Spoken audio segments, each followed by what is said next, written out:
Senior वकला के मशवरे पर पाकिस्तान तहरीक इंसाफ ने अपनी हिकमत अमली तब्दील कर ली है और पार्टी अपने रहनुमाओं से हलफिया बयान ले रही है, जिनमें रहनुमा कह रहे हैं कि इमरान खान 9 और 10 मई के वाकयात के जिम्मेदार नहीं हैं, क्योंकि इन्होंने कभी भी कौमी और फौजी तंसीबात को निशाना बनाने की बात नहीं की। पीटीआई के निस्फ से ज्यादा रहनुमाओं ने हलफिया बयान रिकॉर्ड करवा दिए हैं, जिन्हें वकला की जानिब से अदालत में इमरान खान को प्रो एस्टैब्लिशमेंट साबित करने के लिए पेश किया जाएगा। ये कहना है सीनियर सहाफी जावेद चौधरी का। यूट्यूब पर हालिया वीलॉग में जावेद चौधरी ने बताया कि इमरान खान ने अपने सीनियर वकला के मशवरे पर स्ट्रेटजी तब्दील कर ली है। इमरान खान ने पहले जो बयानात एस्टैब्लिशमेंट के खिलाफ दिए थे वो गले पड़ जाएंगे, क्योंकि साबिक पीटीआई रहनुमा उस्मान डार और सदाकत अली अब्बासी जैसे करीबी रहनुमाओं के बयानात सामने आने के बाद इमरान खान के बचने के इम्कानात इंतहाई कम रह जाएंगे। पीटीआई इंतजामिया की जानिब से पार्टी रहनुमाओं से कुरान मजीद पर हाथ रखकर हलफ लिया गया है और इनसे बयान रिकॉर्ड करवाए गए हैं कि एस्टैब्लिशमेंट के खिलाफ बयानात इमरान खान के कहने पर नहीं दिए और 9 मई के वाकयात के जिम्मेदार इमरान खान नहीं है। अगर इसके बाद कोई बयान सामने आएगा तो वो जबरी तौर पर लिया गया होगा।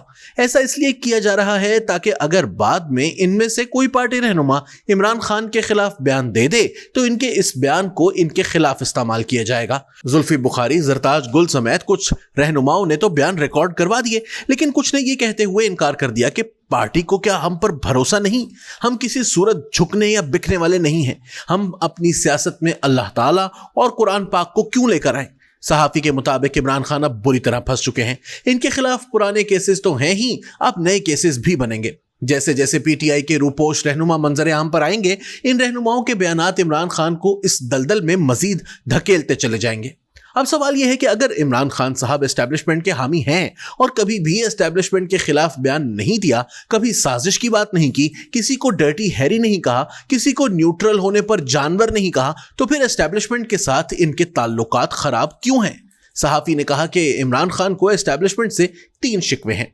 नंबर 1, इनको लगता है कि जब अदम एतमाद आई तो फौज को मेरी हुकूमत बचानी चाहिए थी। इमरान खान ने जनरल बाजवा को कहा था कि इस वक्त की ऑपोजिशन जमातों को राजी कर लें कि ये अदम एतमाद वापस ले लें तो मैं असेंबली तहलील कर दूंगा, यानी फौज डंडे के जोर पर अदम एतमाद को नाकाम बनाए और दीगर सियासी पार्टियों को दुरुस्त करे। लेकिन जनरल बाजवा दीगर जमातों को राजी ना कर सके। नंबर 2, जब पीडीएम हुकूमत बन गई तो इमरान खान ने जनरल बाजवा पर बहुत प्रेशर डाला।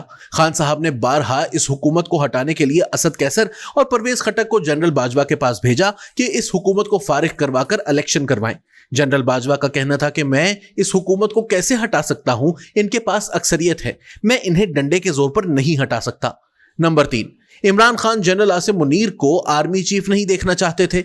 इन्होंने 2 जर्नैलों के नाम दिए थे, जिनमें से एक जनरल फैज हमीद थे। अपने मनपसंद शख्स की बतौर आर्मी चीफ तैनाती के लिए इमरान खान ने एड़ी चोटी का जोर लगाया। बाजवा साहब से डील की भी कोशिश की कि आप तौसील ले लें, लेकिन आसिम मुनीर को आर्मी चीफ नहीं बनना चाहिए। इस हवाले से ऐवान सदर में 2 मरतबा इमरान खान से जनरल बाजवा की मुलाकात हुई, लेकिन जनरल बाजवा ने कहा कि यह मेरा मसला नहीं है, मैंने नाम भिजवाने हैं, फैसला वजीर आजम ने करना है। जनरल बाजवा पीछे हट गए और तौसील लेने से भी इनकार कर दिया। इस हवाले से जनरल बाजवा हल्फन कह चुके हैं कि इमरान खान ने इन पर बहुत दबाव डाला कि आप तौसील ले लें।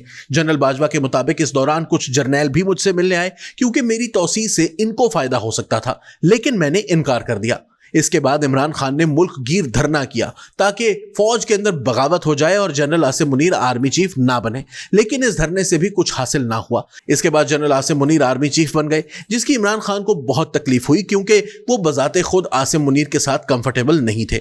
जबकि कुछ लोगों का यह भी कहना है कि इनसे रूहानी ताल्लुक भी नहीं बन सकता, क्योंकि इनका मुराकबे में भी नाम नहीं आया था। अब पीटीआई रहनुमाओं से हलफिया बयान लेकर अदालत में इमरान खान को बचाने की कोशिश की जाएगी। जावेद चौधरी के मुताबिक पीटीआई के कई रहनुमा एस्टैब्लिशमेंट के पास हैं और आने वाले दिनों में कई रहनुमाओं के बयानात मंजर आम पर आएंगे, जो इमरान खान की मुश्किलात में इजाफा करेंगे। इनमें शेख रशीद, फरूख हबीब, हम्माद अजहर और अली अमीन गंडापुर के नाम खास तौर पर लिए जा रहे हैं।